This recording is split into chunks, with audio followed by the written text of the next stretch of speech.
Sous les projecteurs, une nouvelle série de balados produite par Culture Lanaudière. Ici Audrey-Anne Gingras.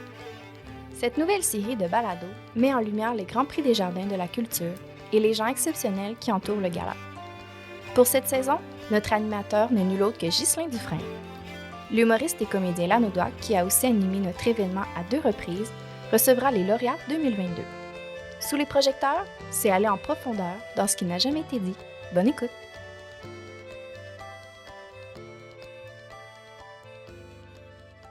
Ici Ghislain Dufresne. Aujourd'hui, à Sous les projecteurs, je reçois le maire de la municipalité de Saint-Émilie de l'Énergie, Martin Héroux, et Josée Fafard, la directrice du développement touristique et des loisirs, qui vont nous parler de leur projet qui leur a fait remporter le prix municipalité au Grand Prix des Jardins de la Culture de cette année. Alors, je vous souhaite une bonne écoute.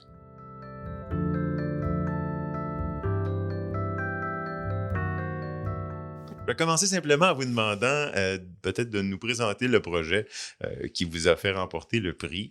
On pourra peut-être ensuite parler un petit peu plus de comment on y est arrivé, comment ça s'est passé, tout ça, mais si on présentait le projet simplement comme ça. Ben, José, j'ai envie d'y aller avec, dans le fond, c'est un projet qui est émané du comité du 150e, qui devait se passer en 2020, mais vu la pandémie, tout ça, ça a été rallongé dans le temps. Et puis, c'est un projet qui se voulait un peu... on a déjà un circuit patrimonial dans le village. Mm-hmm. Puis c'est un circuit qui se voulait un peu plus pour la jeunesse, donc les 6-12 ans. Et puis, on le souhaitait forestier là, dans nos sentiers. Fait que c'est un peu comme ça que l'idée a émergé, là, de profiter du prétexte du 150e pour faire un volet un peu historique, pour apprendre l'histoire aux jeunes Émilinois et Émilinoises. OK. Oui, donc on a décidé de situer le projet de parcours aussi patrimonial, mais adressé aux enfants en forêt pour les inciter à plus à bouger en même temps, tout en découvrant des aspects de leur histoire. Parce qu'il ne faut pas se le cacher, là, des panneaux patrimoniaux classiques, c'est un peu aride là, pour les enfants, les photos noir et blanc et tout ça. Oui. Donc, on a décidé d'aller dans le côté un petit peu plus ludique. Donc, il existait déjà un parcours pédestre forestier pour les adultes. Mais c'était plutôt villageois, là. C'est dans les rangs puis dans les sites historiques un peu. OK. Les jeunes, on a souhaité les faire marcher en forêt puis découvrir aussi la nature pour qu'ils en bénéficient. Donc, mais il existait... Est-ce que le sentier existait déjà? Les sentiers pédestres existaient, mais ils étaient quand même assez récents. Donc, peu connus parce que aussi, à cause de la COVID, on n'avait pas pu les inaugurer de façon faste comme on aurait voulu. OK. En fait, les escales temporelles de Foin-Foin, c'est le nom du parcours.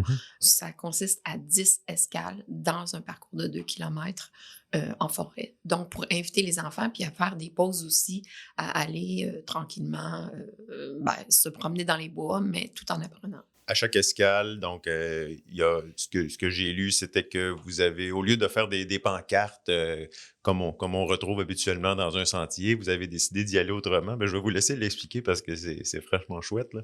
À Saint-Émilie, on a beaucoup d'amoureux de la nature aussi, puis on voulait pas comme dénaturer le paysage et tout ça. Donc, on a eu l'idée de installer les questions c'est comme un quiz, là, dans le fond, les escales temporelles de Foin-Foin, de les installer sur des bancs comme tels et non pas à la hauteur des yeux qu'on voit juste une grosse pancarte ici et là. Donc, c'est des bancs sur lesquels sont installées 10 questions.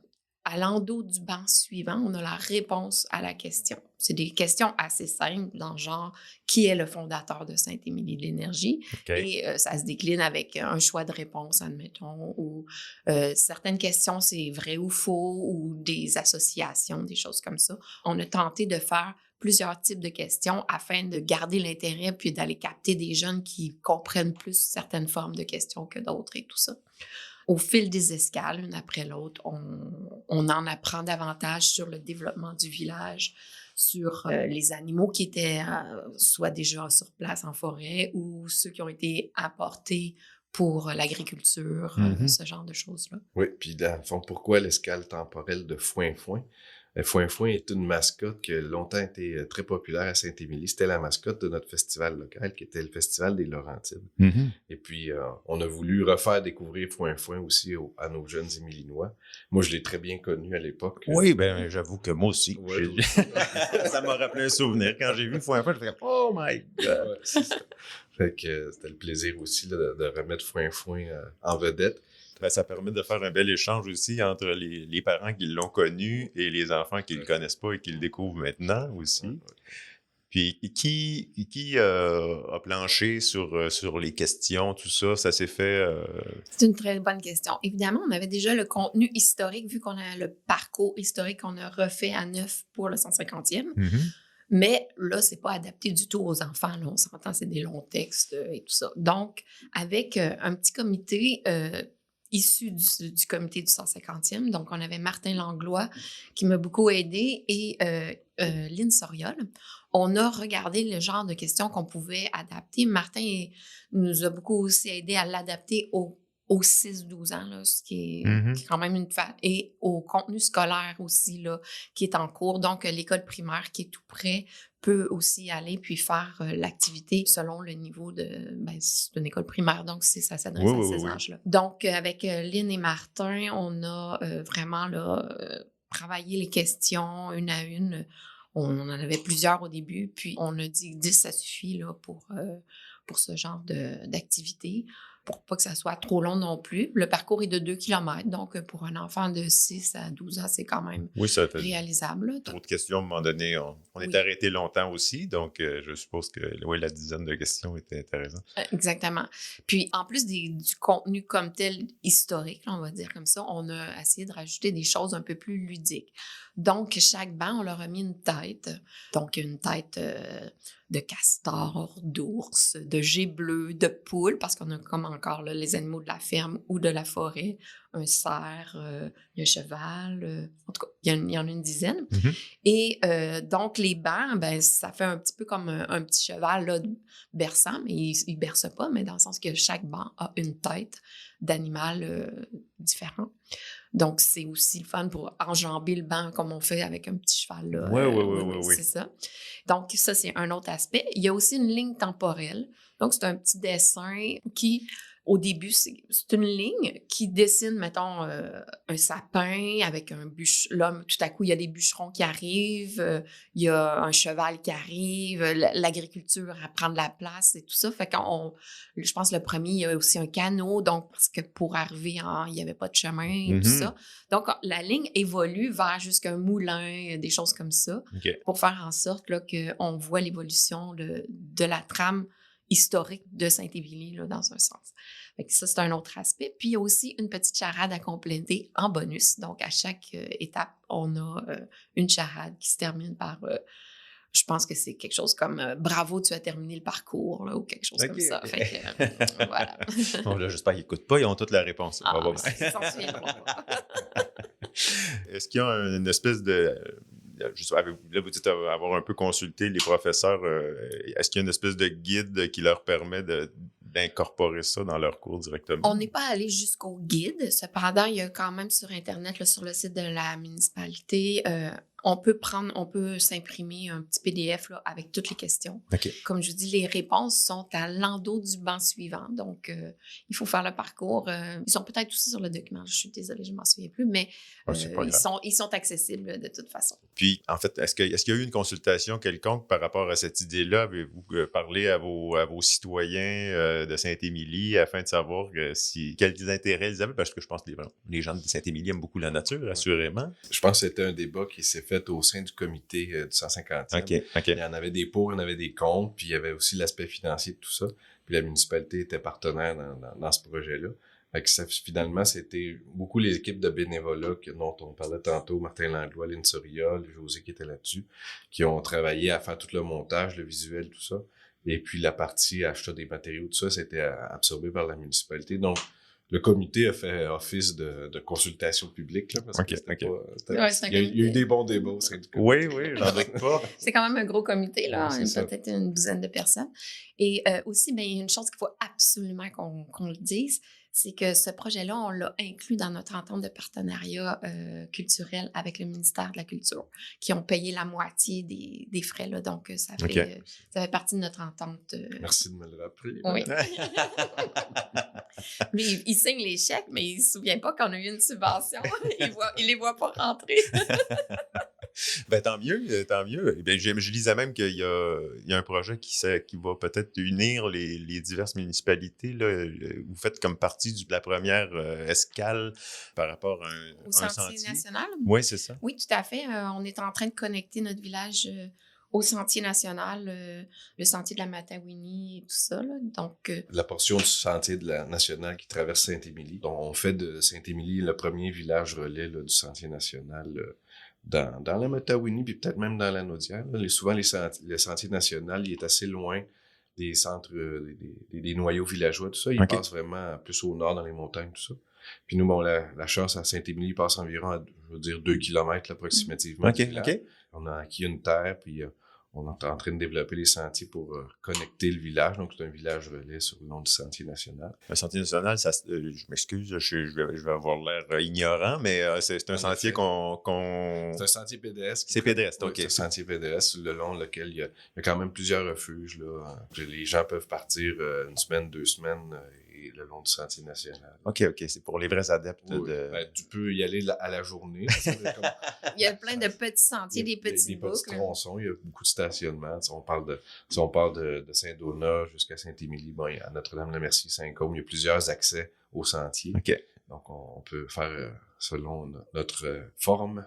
Oui, c'est ça. On peut choisir la portion de sentier qu'on veut. Il y en a des plus ardus, des moins rocailleux, tout ça.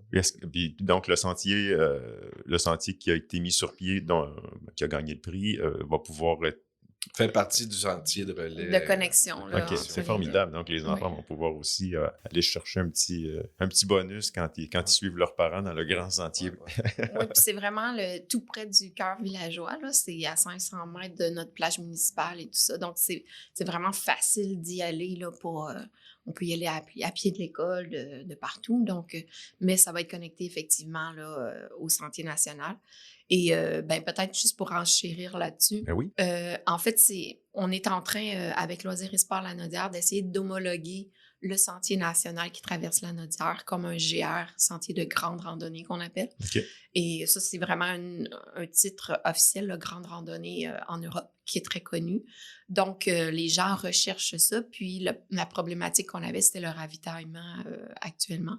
Donc, en connectant le village, ça permet aux gens qui font la grande randonnée là, sur plusieurs jours, de pouvoir venir à l'épicerie, prendre une douche, etc., puis repartir. Donc, dans ce sens-là, je pense que... Puis, en passant, ils vont pouvoir voir les escales de Pointe-Fort. Ben oui, c'est formidable. Puis ça vous permet aussi de faire découvrir la municipalité à ces gens qui sont habitués de faire de la grande randonnée puis de marcher, puis en fait, qui sont plus dans le bois d'habitude que dans les villages et dans les villes. Exactement. Puis si on parlait un peu des bancs eux-mêmes, est-ce que ça a été construit par qui? En fait, les bancs, je pense qu'on peut dire que c'est un peu mon concept là, dans un sens, mais Martin Langlois m'a aidé pour les têtes, c'est lui qui les a dessinés et tout ça. Et on a fait affaire on a une personne qui rouvre nos sentiers pédestres, qui est très bon avec la chainsaw, et il a découpé tous les bancs à la scie mécanique, en fait. Ah oui! Comme des grosses poutres. Okay. Là, il a stylisé ces tronçons de poutres-là pour en faire des bancs. C'est ça. Puis, on a rajouté les têtes, sont teints et huilées. Puis, on a fait des pattes en aluminium pour que ça soit solide puis que ça rouille pas aussi. Puis, pour pas que ce soit direct à terre, pour pas que ça pourrisse. Mm-hmm. Donc, c'est ça. Puis, les petites affiches, on les a faites avec Martin puis une graphiste aussi là, qui sont sur les bancs. Okay. C'est Jonathan Fafard, qui est la compagnie d'Arbres en détour, qui fait l'aménagement de sentiers, tout ça, beaucoup dans la Naudière, qui a fait la fabrication des bancs là, avec sa scie mécanique. C'est quand même... C'est drôle parce qu'effectivement, ça se rapproche malgré tout. Dans la confection, je trouve que ça se rapproche de ce qu'on ressent, en fait. Les bûcherons, tout ça, là, qui ont vécu à Saint-Émilie, puis tout ça, je me dis c'est un bel... Un bel apport. Oui, c'est ça, un beau lien, effectivement. Oui, puis aussi, peut-être aussi, vu que là, on est juste du point de vue auditif, là, les bancs, ils font 4 pieds de long. sur un pied de large. C'est des poutres de 1 pied par 1 pied par 4 pieds qui ont été sculptés un peu, mais le dessus est plat, là, on s'entend. C'est pas... puis c'est pas rough, là, on peut s'asseoir sans se mettre des jambes. Et donc, ils sont sur des petits pieds, puis les têtes, ils font à peu près 1 pied de haut, là. Puis c'est mince, là. C'est vraiment comme les têtes de petits chevals là, à bascule là, qu'on connaît tous, là. Les têtes sont faites comme ça, puis fixées au banc. Puis pour l'instant, ça va bien. Les gens apprécient beaucoup. Ils sont contents de voir quelque chose de différent dans les sentiers. Puis ça s'est pas encore fait vandaliser, on va croiser les doigts. Oui, ça, j'avoue que ça serait dommage, mais en même temps, tant mieux si c'est respecté. Puis est-ce que l'idée qui a été mise en place chez vous commence à faire du chemin chez d'autres municipalités? Avez-vous réussi à influencer vos collègues? Bien, c'est certain que j'ai fait une présentation à tous les travailleurs culturels des 3L, là, Laval, Laurentide, la Naudière. Et ça a été très, très apprécié. J'ai eu beaucoup de questions. Puis là, les gens trouvaient ça intéressant, justement, que ça soit pas en circuit urbain pour un sentier patrimonial, mais en sentier forestier. Et ça, je pense que ça fait du chemin auprès de certains collègues. Et puis, ben, en tout cas, je sais qu'ils trouvaient l'idée très intéressante, là. Puis, c'est d'ailleurs à partir de là qu'ils m'ont dit, ben, présente-le au prix, là. C'est vraiment un beau projet. Fait que, Puis l'idée que ça se fonde dans la nature aussi, puis qu'on n'arrive pas devant une pancarte à se planter debout, à lire la pancarte. Tu te promènes, puis t'es en immersion forestière. T'arrives sur un banc qui fit dans le décor, là. Tu sais, on n'est pas qu'un panneau d'aluminium, un piquet de fer, puis à lire un panneau, là, tu sais.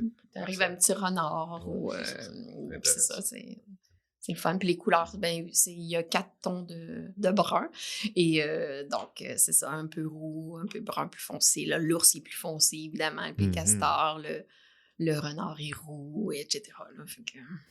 Non, c'est sûr que pour les enfants, ça doit être formidable d'arriver, tu découvres l'objet, puis c'est un jeu en même temps. C'est une belle idée, effectivement. Même pour les tout petits, là, parce que c'est juste cute là, pour eux autres. C'est comme un jeu, là, dans le fond. De l'embarquer dessus. Oui, c'est ça, exactement. Puis le fait de recevoir ce prix-là, quel impact ça a eu pour votre projet ou pour votre, je sais pas, pour votre 150e? Est-ce qu'il y a eu des répercussions? Ben, c'est certain qu'il y a une belle visibilité, là. On profite de ces événements-là pour montrer à quel point on a des bons bénévoles chez nous, puis qu'il y a une belle dynamique là, de travail d'équipe avec la municipalité, le comité de 150e, et puis Mme Fafard qui a travaillé fort là-dessus. Et puis, moi, je suis pas peu fier, là, tu sais, dans la Matawini, de dire, Saint-Émilie, on a reçu un grand prix, la municipalité culturelle de l'année. Oui. C'est intéressant, c'est une belle visibilité.